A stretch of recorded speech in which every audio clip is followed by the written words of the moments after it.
করেছি, সাধারণ আপনার সঙ্গে একটা রাত যাপন করেছি, চুরি করেছি, বন্ধুত্ব করেছি। এই বন্ধুত্ব করার কারণে আপনি আমাদেরকে ক্ষমা করে দিয়েছেন। আর যে মালিক আমাদেরকে সৃষ্টি করেছে, যে মালিক আমাদেরকে খাওয়ায়, যে মালিক আমাদেরকে পড়ায়, যে মালিক আমাদেরকে লালন করে, যে মালিক আমাদেরকে চলাফেরা করাই, সেই মালিকের দয়া আপনার থেকে হাজার হাজার হাজার লাখ লাখ কোটি কোটি গুণ বেশি। সেই মালিক আমাদেরকে অবশ্যই অবশ্যই ক্ষমা করে দিবেন। আমার ভাইরা ও আমার বাবারা, একে বলা হয় তাকওয়া। আল্লাহ পাকের ভয় যদি আপনার আমার দিলের ভিতরে আসে, আপনার আমার দিলের ভিতরে যদি আল্লাহ পাকের ভয় চলে আসে, তাহলে আপনার আমার কাছ থেকে খারাপ কাজ দূর হয়ে যাবে। ঠিক না? আমরা আর কিন চুরি করবো না, আমরা আর বেপরদায় চলবো না, আমার মায়েদেরকে বেপরদায় আর চলাইবো না। ঠিক না? ও আমার ভাইরা ও আমার বাবারা, আরেকটু দিলের কান দ্বারা শোনার চেষ্টা করেন। রাসূলের জামানার একটি ঘটনা তানবীহুল গাফিলিন কিতাবের ভিতরে আসছে। তাদের ভিতরে কেমন আল্লাহ পাকের ভয় ছিল। তানবীহুল গাফিলিন কিতাবের ভিতরে আসছে, হযরত ওমর ফারুক রাদিয়াল্লাহু তাআলা আনহু রাসূলের দরবারে একদিন আসতেছে। আসার সময় পথিমধ্যে দেখতেছে এক যুবক। ও আমার যুবক ভাইরা, একটু দিলের কান দ্বারা শোনার চেষ্টা করো। যুবক ভাইদের উদ্দেশ্য করে বলতেছি, যুবক ভাই, তোমার দিলের ভিতরে আল্লাহ পাকের তাকওয়া, আল্লাহ পাকের ভয় যদি তুমি আনতে পারো, হে যুবক, তোমার ইবাদতগুলি আল্লাহ রাব্বুল আলামিনের দরবারে কবুল হবেই হবে। বুড়া বয়সে ইবাদত করলে ওটা কবুল হবে কি হবে না, তার কোনো নিশ্চিত নাই। কারণ ওযু করতে যায় কি করে জানেন? পা ধুতে যায়, মুছে দেয়। আছে না কত বড়? ওযু করতে যায় হাত ধোবে, সেটি মাথা ধুয়ে ফেলে। কারণ ঠিকঠাক মতন অচেতন, ঠিকঠাক মতন কিছু করতে পারে না। সূরা ফাতিহায় দাঁড়াইছে আলহামদুলিল্লাহি রাব্বিল আলামিন, হঠাৎ কি বললাম, হঠাৎ দলিল পড়ে ফেলায়। হঠাৎ দলিল বলতেছেন, শেষের আয়াত পড়ে, তাও ওয়ালা দলিল বলবেন না, হঠাৎ দলিল এ শেষ। কারণ মনে থাকে না তো। আলহামদুলিল্লাহি রাব্বিল আলামিন আর রহমানির রহিম মালিকি ইয়াউমিদ্দিন ইয়্যাকা না'বুদু ওয়া ইয়্যাকা নাস্তাঈন ইহদিনাস সিরাতাল মুস্তাকিম সিরাতাল লাযীনা আন'আমতা আলাইহিম গায়রিল মাগদুবি আলাইহিম ওয়ালাদ-দাল্লিন। আল্লাহু আকবার। যুবক মনে থাকবে, এইভাবে নামাজ আদায় করবে, কিন্তু বুড়াগুলির মনে থাকে না। আর বুড়া বয়সে সকল কর্ম ছেড়ে দেওয়ার পরে যখন কোনো কাজ থাকে না, তখন এসে মসজিদে নামাজ আদায় করে আর ইমাম গুলোর পিছনে লাগে। আছে কি আছে না? এইরকম শয়তান মার্কা বুড়ো আছে কি আছে না? ইমামের পিছনে লাগবে, মুয়াজ্জিনের পিছনে লাগবে, খাদেমের পিছনে লাগবে, আর টাকা পায় না। বাড়ি কিছু করলে তো পুঁথির বইটিও বসে না। আর বুড়ি তো ঠাক্কা দেখতে থাকে, ওই টাকার মাতব বাড়ি চলে না। ওই টাকা মাতব বাড়ি না করে মসজিদে এসে ইমাম মুয়াজ্জিনের সঙ্গে খারাপ আচরণ করো। তুমি কত বড় বুড়ো, আমার সাথে এসে কথা বলে দেখো। আমি ভাইতে করো ইমাম না, চাকরির ফলো আমি করি না, আমি সেই ইমাম। অন্য ইমামের পিছনে লাগতে পারো। প্রিয় ভাইরা বাবারা, ওমর ফারুক রাদিয়াল্লাহু তাআলা আনহু কি করতেছে? রাস্তার মধ্যে দিয়ে হেঁটে যাইতেছে। রাস্তার মধ্যে দিয়ে হেঁটে যাইতেছে, যাওয়ার সময় দেখে রাস্তার মধ্যে একজন যুবক হাউমাউ করে কাঁদতেছে, হাউমাউ করে কাঁদতেছে। আল্লাহু আকবার। যুবকের কাদা দেখে ওমর ফারুক রাদিয়াল্লাহু তাআলা আনহু যুবককে বলতেছে, হে যুবক, তোমার কি হয়েছে? তুমি কাঁদো কেন? তোমার কি হয়েছে? যুবক বলে না। অনেক পীড়াপিড়ি করার পরে যুবক বলতেছে, আমি বড় গুনাহ করেছি। ওমর ফারুক রাদিয়াল্লাহু তাআলা আনহু বলতেছে, হে যুবক, তুমি কি গুনাহ করেছো বলো। যুবক বলে, না, আমি বলবো না, আমি অনেক বড় গুনাহ করেছি। আল্লাহু আকবার। যুবকের কাঁদা দেখে ওমর ফারুক রাদিয়াল্লাহু তাআলা আনহু নিজেই কান্না শুরু করে দিয়েছে। বলেন সুবহানাল্লাহ। অনেক সময় দেখা যায় অন্যর কান্না দেখে নিজেরও কান্না আসে কি আসে না? বলেন। দেখবেন যদি আপনার কান্না না আসে, দেখবেন কোনো ভাই মারা যাওয়ার পরে দেখবেন কান্না করতে লোক লাগে না। দেখবেন ওই পাড়াতে বেটিরা এসে কান্না করে দেবে, ভাড়া করে আনা লাগে না, এমনি চলে আসে।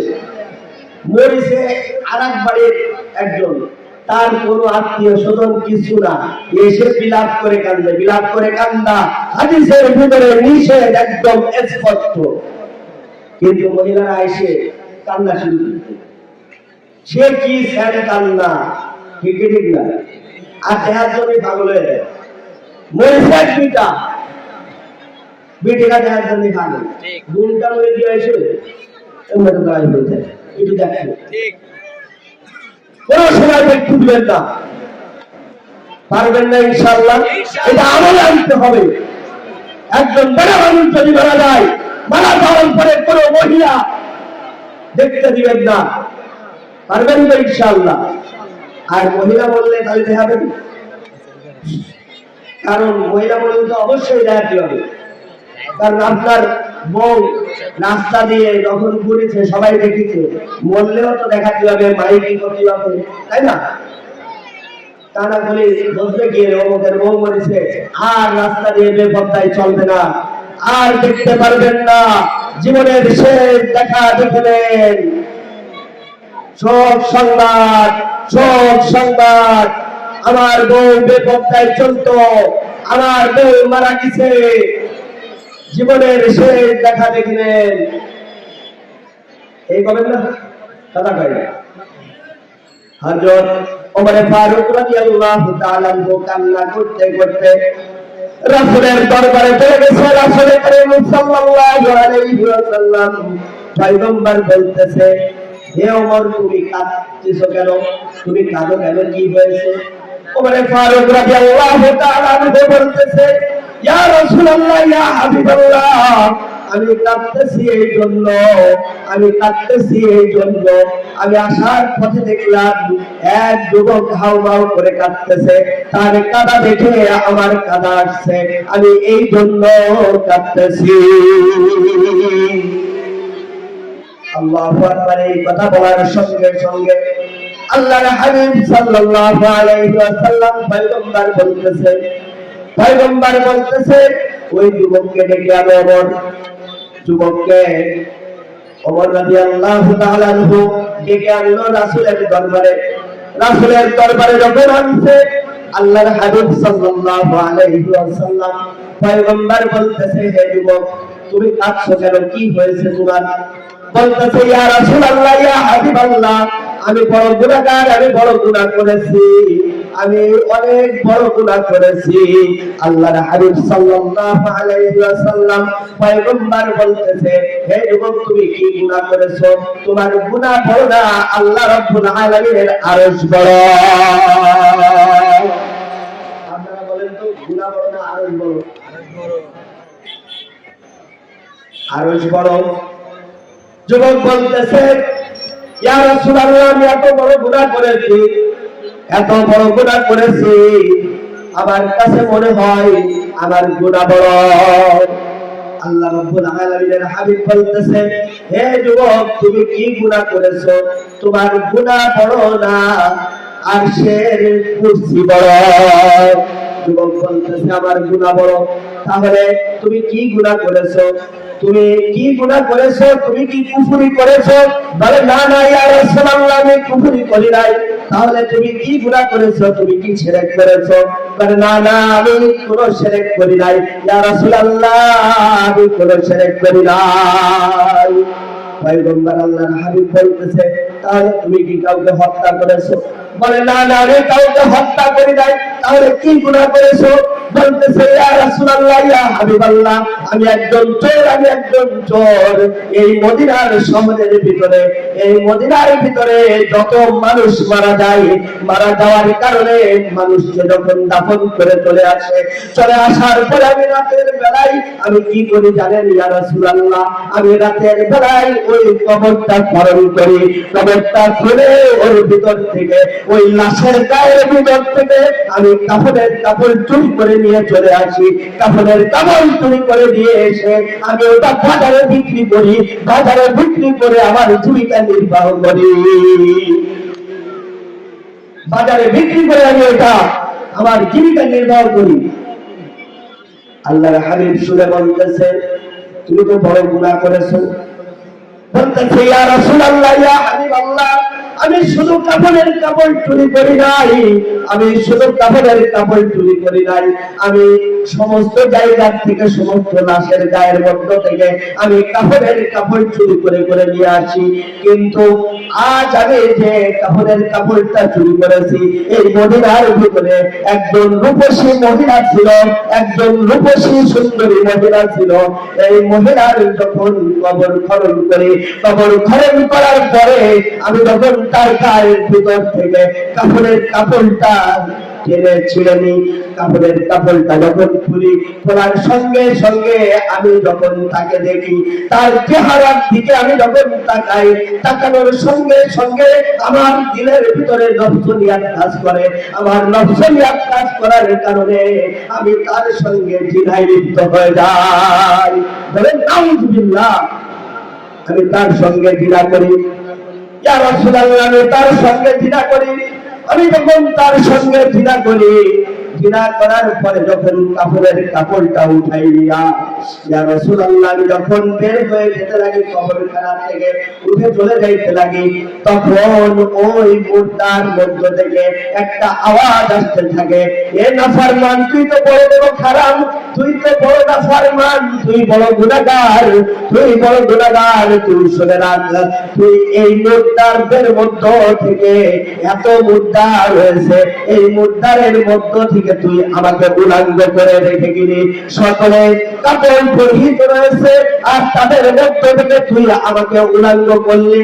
শুধু তুই আমাকে উলঙ্গ করে ফেলত দিস নাই, তুই আমার সঙ্গে জিনা করেছিস, জিনা করে আমাকে নাফাকি করে ফেলেছিস, আমাকে অপবিত্র করে ফেলেছিস।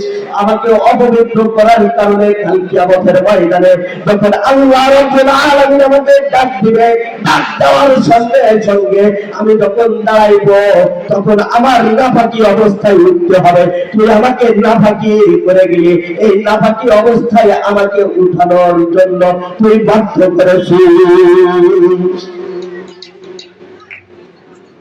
ভালো লাগতেছে না ভাই? বাবারা ভালো লাগতেছে না? চলে যাচ্ছেন কেন? ওই কাকার কি হয়েছে? বুঝতে করেছে, কাকারের কাজ করে ফেলাইছে। বুঝবেন এইখান থেকে যে উঠে যাবে, ওরে শয়তানে ধরতেছে, হয়তো বা কাকারে অন্য কিছু জরুরত আছে, চলে যাচ্ছে। প্রিয় ভাইরা, প্রিয় ভাইরা, শুনে রাখেন, যখন এই যুবক বলল ইয়া রাসূলুল্লাহ, আমি তার সঙ্গে জিনা করেছি, আর আমার কানের ভিতরে আওয়াজ আসতেছে, হে নাফরমান, হে গুনাহগার, তুই আমার সঙ্গে জিনা করলি, আমাকে উলঙ্গ করে রেখে গেলি, আমাকে ওই কিয়ামতের ময়দানে নাপাকি অবস্থায় উঠতে তুই বাধ্য করলি। তখন থেকে ইয়া রাসূলুল্লাহ, আমার ভয় হইতেছে, আমার ভয় হইতেছে, আমাকে কি আল্লাহ রাব্বুল আলামিন ক্ষমা করবে না? আমাকে কি আল্লাহ রাব্বুল আলামিন ক্ষমা করবে না? এই আমার চিন্তা লাগে। তখন আল্লাহর হাবিব সাল্লাল্লাহু আলাইহি ওয়াসাল্লাম পয়গম্বর বলতেছে, তুমি তো বড় গুনাহ করেছো, তুমি তো বড় গুনাহ করেছো। এই কথা বলার সঙ্গে সঙ্গে যুবক আর আল্লাহর হাবিব সাল্লাল্লাহু আলাইহি ওয়াসাল্লাম পয়গম্বরের কাছে আর থাকলেন না, সঙ্গে সঙ্গে পয়গম্বরের কাছ থেকে বের হয়ে চলে গেলেন দৌড়াইতে দৌড়াইতে। যুবক মনে করতেছে পয়গম্বরের কাছে যদি আমি এখন থাকি, পয়গম্বরের কাছে যদি আমি থাকি, পয়গম্বর কি না জানি আমার সঙ্গে খারাপ আচরণ করতে পারে, পয়গম্বর আমাকে ছাই দিতে পারে, এজন্য এখানে আর থাকা যাবে না। পয়গম্বর আমার পরে খুশি না, আমার পরে নারাজ হয়েছে, এখানে আর থাকা যাবে না। যুবক দৌড়াইতে দৌড়াইতে কোথায় যাবে কোথায় যাবে, জায়গা খুঁজে পাইতেছে না। যাইতে যেতে যেতে যুবক কোথায় চলে গেল? যুবক চলে গেল একটা জঙ্গলের ভিতরে। ওই জঙ্গলের ভিতরে যে যুবক শুধু আল্লাহ পাকের দরবারে হাউ হাউ করে কাঁদতে থাকে আর বলতে থাকে, মালিক গরিব, অনেক বড় গুনাহ করেছি মালিক, তুমি আমার জীবনের গুনাহগুলো ক্ষমা করে দাও। ও মাওলা, তুমি আমার জীবনের গুনাহগুলো ক্ষমা করে দাও।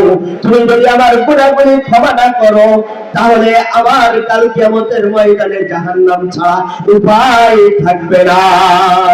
এই বলে একদিন নাই, দুই দিন নাই, তিন দিন নাই, এইভাবে যুবক একবার নাই, দুইবার নাই। যুবক কি করতে লাগে? যুবক হাউ মাউ করে কাঁদে আর মালিকের দরবারে তওবা করতে থাকে। আস্তাগফিরুল্লাহ, সবাই বলেন আস্তাগফিরুল্লাহ রাব্বি মিন কুল্লি যামবি ওয়া আতুবু ইলাইহি লা হাওলা ওয়ালা কুওয়াতা ইল্লা বিল্লাহিল আলিয়্যিল আযীম। আল্লাহ রাব্বুল আলামিন বলেন, ও দুনিয়ার মানুষ শুনে রাখো, তুমি পাহাড় সমান গুনাহ করো, লা তাকনাতু মির রাহমাতিল্লাহ, তুমি পাহাড় সমান গুনাহ করার পরে আমি মালিককে তুমি একটা বার ডাক দাও, একটা বার ডাক দাও, ডাকার মতন ডাক দাও, খালেস নিয়তে তওবা করো, আমি মালিক তোমার জীবনের সকল প্রকারের গুনাহ ক্ষমা করে দিব। এই যুবক, আজকের আলোচনা আমরা যা শুনবো আমল করতে পারবো কি পারবো না? আমার জবান থেকে, আমি গুনাহগারের জবান থেকে যা বলেছি আমল করতে পারবো কি পারবো না? প্রধান বক্তা যে আলোচনা করবে আমল করতে পারবো কি পারবো না?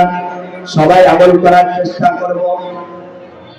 যুবক যখন হাউ হাউ করে কাঁদতেছে,